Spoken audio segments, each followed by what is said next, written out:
Important ইসে note রাখো তোমরা। 1 নাম্বার হচ্ছে পুশ ডাউন অটোমাটা, 2 নাম্বার হচ্ছে টিউরিং মেশিন। মানে এগুলি যে খালি আসবে বাকি আসবে না তা না, আমি ইম্পর্টেন্ট টপিকগুলো বলতেছি, এর বাইরেও আসতে পারে। Push down automata, Turing machine, DFA minimization, মানে ডিএফএ একটা দেওয়া থাকলে ওটাকে ছোট করি যে আমরা। এরপরে হচ্ছে regular expression to epsilon NFA and vice versa, আবার epsilon NFA to regular expression. আর হচ্ছে ডিএফএ কনস্ট্রাক্ট করতে বলবো, এনএফএ কনস্ট্রাক্ট করতে বলবো। আর থিওরির মধ্যে হচ্ছে ফর্মাল ডেফিনেশনগুলো ভালো করে পড়বা, আর হচ্ছে মিডে যেই থিওরিগুলো আসছিল ওইগুলি ভালো করে পড়বা। এই হচ্ছে মোটামুটি ইম্পর্টেন্ট টপিক। কোনোটা যদি তোমরা মনে করো যে কনফিউশন আছে বা আবার একটু দেখাই দিলে ভালো হয় বলতে পারো।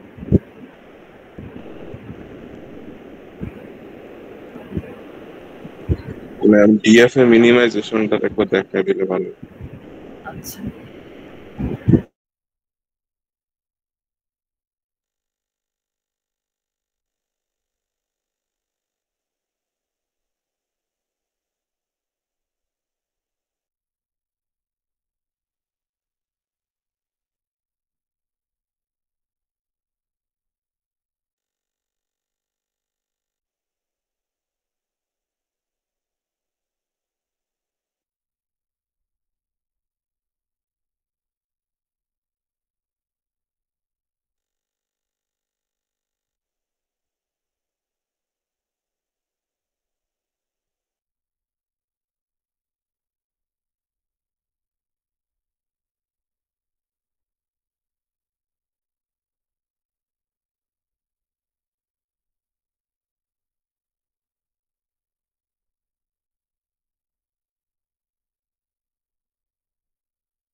স্ক্রিনটা শেয়ার হইছে?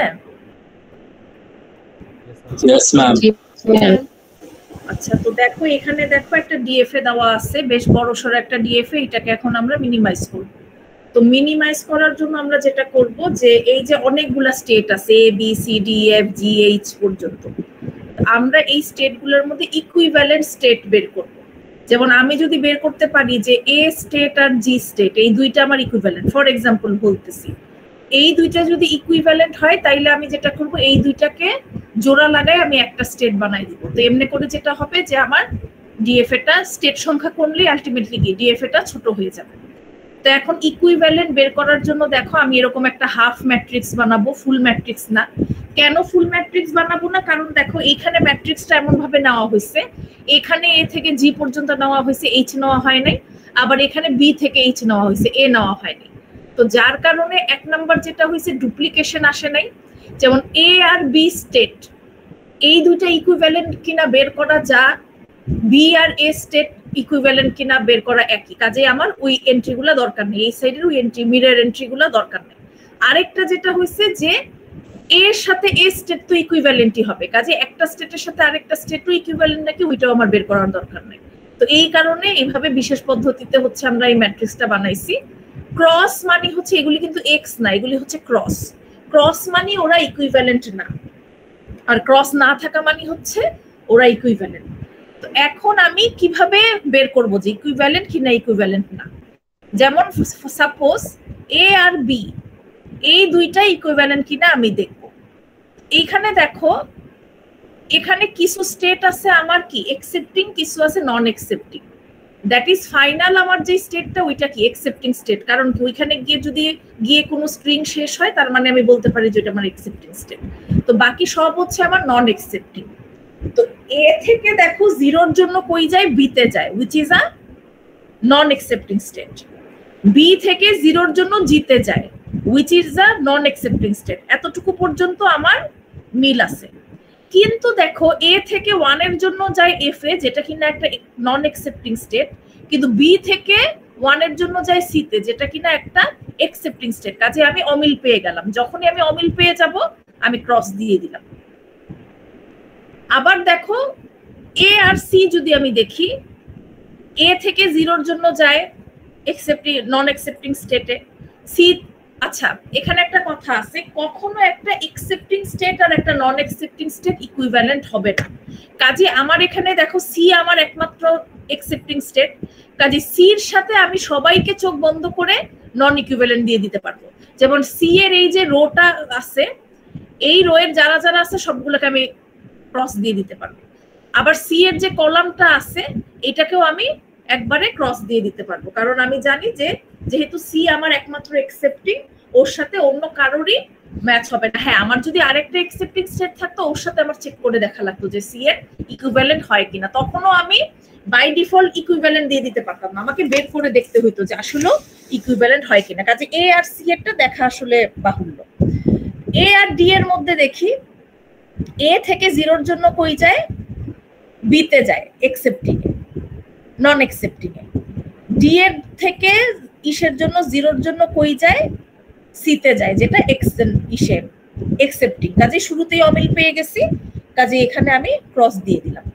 এখন আমি যদি অমিল পেয়ে যাই ফার্স্ট স্টেপে, তাইলে সাথে সাথে ক্রস দিয়ে দিতে পারবো, কিন্তু মিল পেয়ে গেলেই কিন্তু আমি সাথে সাথে বলতে পারবো না যে এইটা ইকুইভ্যালেন্ট। আমাকে আরেকটা স্টেপ দেখতে হবে। যেমন এ আর ইর কথা যদি আমি চিন্তা করি, এ আর ই দেখো,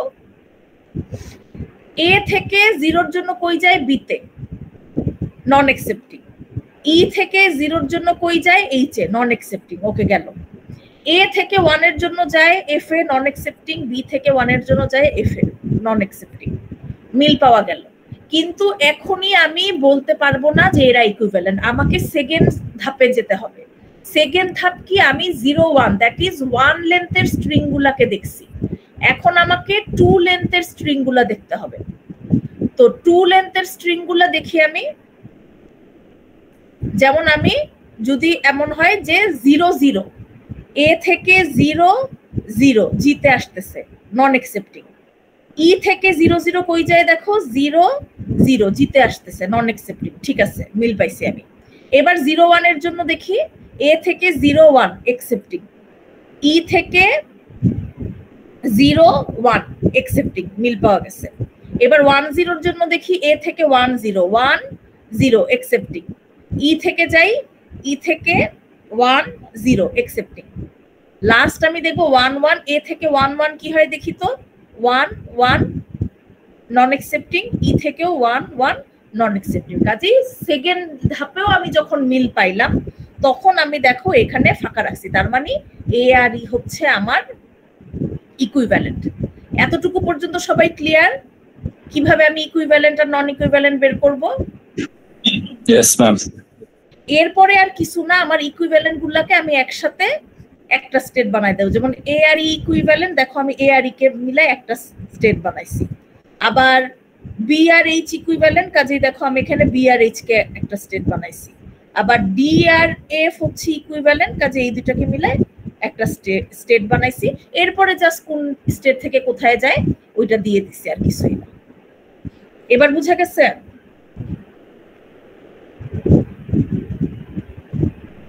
আর কোনোটায় প্রবলেম আছে? यस मैम, আমার আছে। একটা মিনিট, আমার একটু কল আসছে।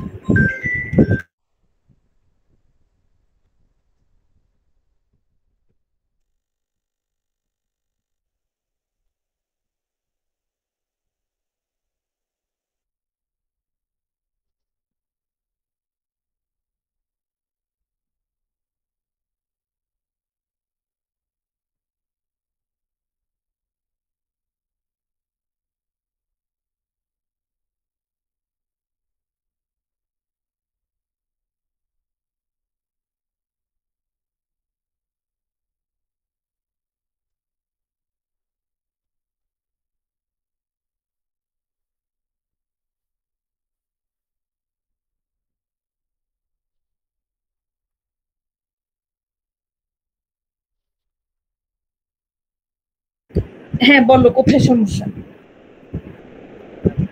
প্রবলেমটা হচ্ছে মেসেজে পাঠাইছি, এই প্রবলেমটা হচ্ছে সলভ আউট করতে পারতেছি না। মানে ধরেন ম্যাম একটা স্ট্রিং এর জন্য একটা ডিএফএ আঁকলে অপরটা হচ্ছে না বা এরকম কমপ্লিট হয়ে যাচ্ছে। একটু দাঁড়াও, মেসেঞ্জারে পাঠাইছো? মেসেঞ্জারে না ম্যাম, এখানেই আপনার মেসেজে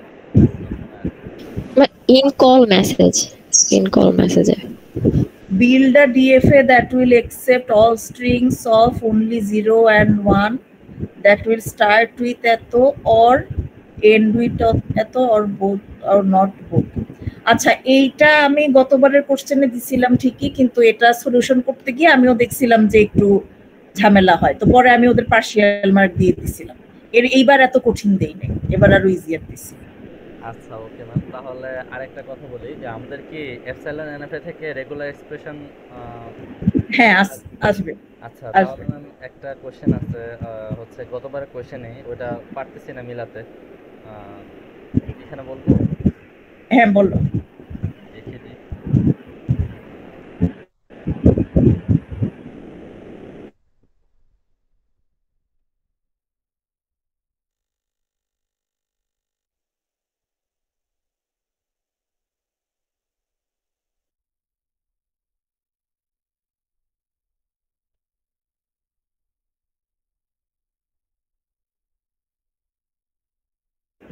হ্যাঁ এটা তো ইজি, এটাতে কি সমস্যা? মানে এইটাতে প্রথমে আমি বলি 0 1 আর 0 এই তিনটাকে অর করবা, আর অপর সাইডে পাশাপাশি আবার 0 আর 1 এর এন্ড করবা। ওই দুইটার সাথে এই পুরাটার এন্ড হবে, এরপরে এই পুরাটার উপরে স্টার হবে, গেল। আবার পাশাপাশি হচ্ছিল গিয়ে প্যারালালি আবার এখানে হচ্ছে ওই ইসে 1 আর 0 অর হবে, ওইটাকে এন্ড করা হবে, সাথে 1 কে এন্ড করা হবে, ওইটার সাথে অর করা হবে 1 এর স্টারকে। মানে এখানে স্টারের পজিশনগুলো নিয়ে স্টুডেন্টরা কনফিউশনে পড়ে। প্রথম যে স্টারটা, এই স্টারটা হচ্ছে এই পুরাটার উপরে, যার কারণে আমি ব্র্যাকেট দিয়ে দিছি ধাপে ধাপে যেন কনফিউশন না থাকে। এই যে পুরা জিনিসটা, এই যে 0 1 0 ওইটার সাথে আবার 0 1 এর হচ্ছে কোন, এই পুরাটার উপরে স্টার, আর লাস্টের স্টারটা খালি 1 এর উপরে।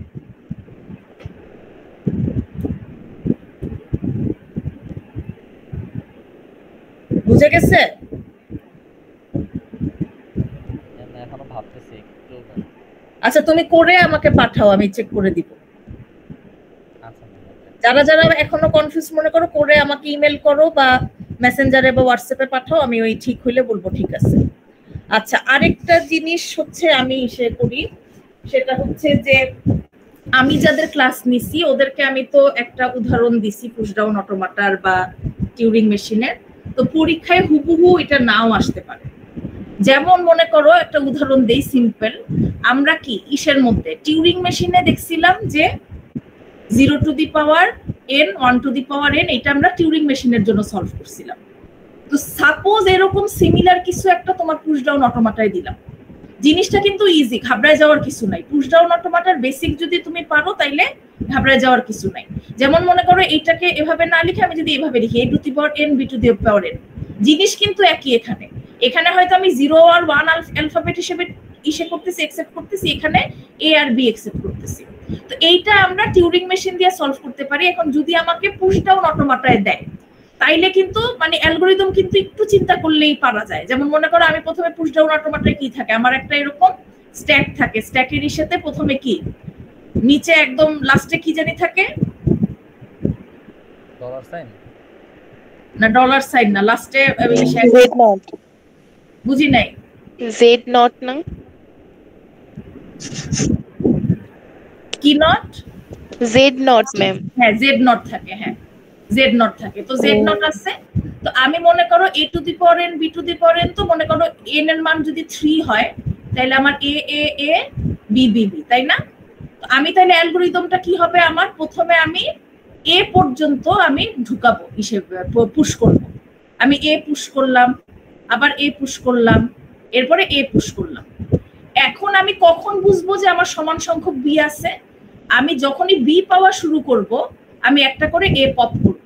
আমি যখন ফার্স্ট বিটা পাইলাম, আমি সাথে সাথে একটা a পপ করে দিলাম। সেকেন্ড বিটা পাইলাম, আমি আরেকটা এ পপ করে দিলাম। থার্ড বিটা পাইলাম, আমি আরেকটা এ পপ করে দিলাম। পরে আমার একই সাথে যখন আমার স্ট্রিংও ট্রাভার্স করা শেষ, স্ট্রিং এর লাস্টে এসে পড়ছি আমি, এবং আমি দেখলাম যে আমার এই স্ট্যাকটাও এমটি হয়ে গেছে, তখন আমি বুঝবো যে হ্যাঁ সমান সংখ্যক এ সমান সংখ্যক b, that is a to the power n b to the power n ছিল। আর যদি সেটা না হয়ে থাকে তাইলে আমাকে বুঝতে হবে যে না, এখানে ঘাপলা ছিল কোনো, এখানে হচ্ছে ওই সমান সংখ্যক ছিল না। তো এইরকম বিভিন্ন আসতে পারে, যেমন a to the power n b to the power n plus 2, a to the power n b to the power n plus 1। অ্যালগোরিদমটা আগে ডিজাইন করে নিবা, এবং কোনোটাই কঠিন না, ইজি, সবই করে পরে ওই অনুযায়ী চিত্র আঁকবা। পুশ ডাউন অটোমাটা দেখি সাথে সাথে ওই যে WWR শিখাইছি ওইটা আঁকা শুরু করে দিবা না, আগে দেখবা যে কোশ্চেনে কি চাইছে। এবং অবশ্যই কোশ্চেনে মানে তোমরা পারবা না এমন কোনো অ্যালগোরিদম দেওয়া হবে না, এরকম টাইপেরই পারবা বা ইনস্ট্যান্ট হচ্ছে সলিউশন করা সম্ভব এরকম দেওয়া হয়েছে, ঠিক আছে? কাজে এগুলো একটু প্র্যাকটিস করে যাবা। আর মোটামুটি কোশ্চেন ইজি হইছে আমার মতে, যারা গত বছরের কোশ্চেন সলভ করবে। এবং যেটা বললাম যে থিওরিও হচ্ছে কি কি বলছি, থিওরিও গত বছরের থেকে কোশ্চেন পড়বা, মিড টার্মে কি কি আসছে ওইগুলি পড়বা, ফর্মাল ডেফিনেশন গুলা পড়বা, তাইলে থিওরি হচ্ছে পুরো কমন পাবা।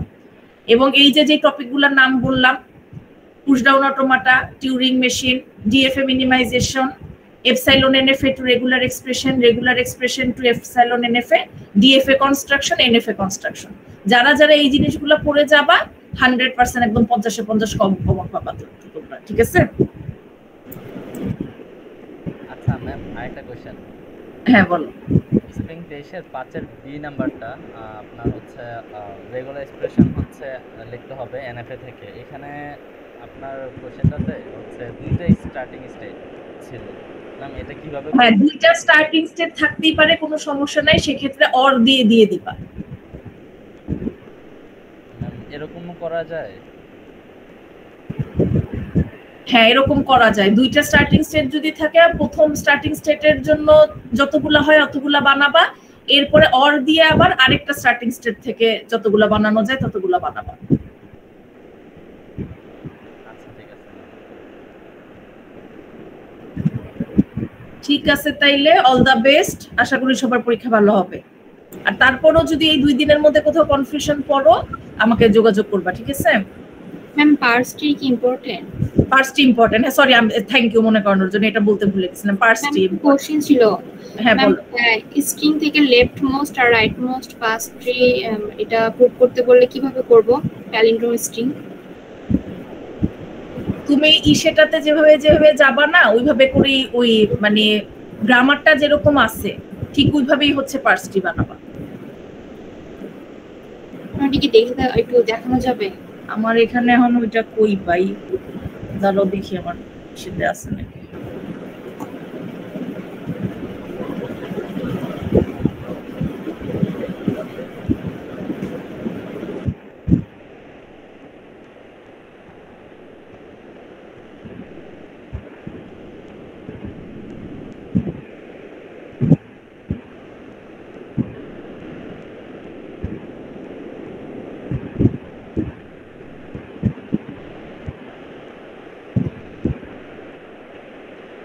আচ্ছা, এইখানে যেমন দেখো পার্সট্রির গ্রামারটা, ঠিক আছে?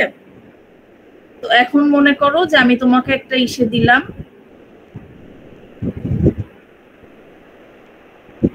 যে 01010, এটা হচ্ছে কি একটা প্যালিন্ড্রোম।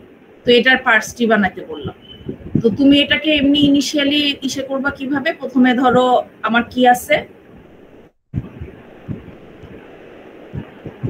পি থেকে হচ্ছে আমার সেটা কি ছিল, 0 দিয়ে শুরু, কাজে পি থেকে আমার এখানে দেখো 0P0, এটা নিব আমি 0 থেকে, সরি পি থেকে আমার 0P0। এরপর আবার পি এর জায়গায় আমি কি বসাইতে পারি, 1P1 বসাইতে পারি। তো এবার আবার আমি পি এর জায়গায় 01P10 বসাইলাম। এইবার পি এর জায়গায় আমি হচ্ছিল গিয়ে 0 বসাইতে পারি। তো আবার 0 বসাইলে 01010। তো এখন এটাকে যদি পার্সটি হিসেবে করি, তাহলে প্রথমে আমার কি ছিল, প্রথমে আমার পি ছিল, পি থেকে আমি কি করছি, পি এখানে 0 এখানে 0, এরপর আবার মাঝের পিটাকে কি করছি 1 1, আবার এখানে পি, আবার পি এর জায়গায় কি বসাইছি আমি 0। এটা হচ্ছে আমার পার্সট্রি, এরকম করে করবো। গ্রামারটা যদি না দেওয়া থাকে তাহলে তাহলে নিজের থেকে লিখে নিবা গ্রামারটা। এটা তো পড়ানোর সময় বলছিলাম যে গ্রামারটা যদি না দেওয়া থাকে তাহলে গ্রামারটা নিজে লিখে নিয়ে লিখতে হবে। এবং দুইটা গ্রামারই পড়বা, এই প্যালিন্ড্রোমেরটাও পড়বা, পরে আরেকটা যে বড় গ্রামার দেওয়া আছে ওইটাও পড়বা, দুইটাই পড়ে যাবে।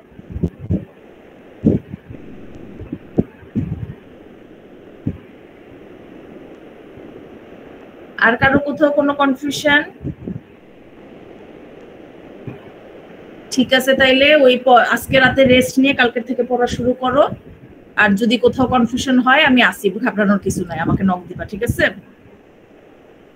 আচ্ছা ম্যাম, গতবারের কোশ্চেন নাকি ফল 22 একটা কোশ্চেন এসে বলছিল যে লেফট মোস্ট পার্স ট্রি আর রাইট মোস্ট পার্স ট্রি দেখাও, এরকম টাইপের কোশ্চেন বলছিল।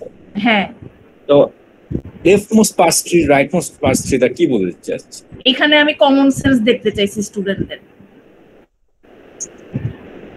আচ্ছা, তোমার কমন সেন্স যা বলে ওইটাই অ্যানসার করবা।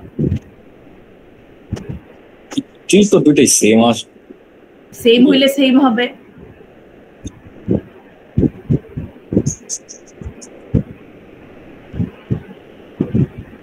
আর কারো কোথাও কোশ্চেন, কোনো কনফিউশন, কোশ্চেন বাটকায় গেছো?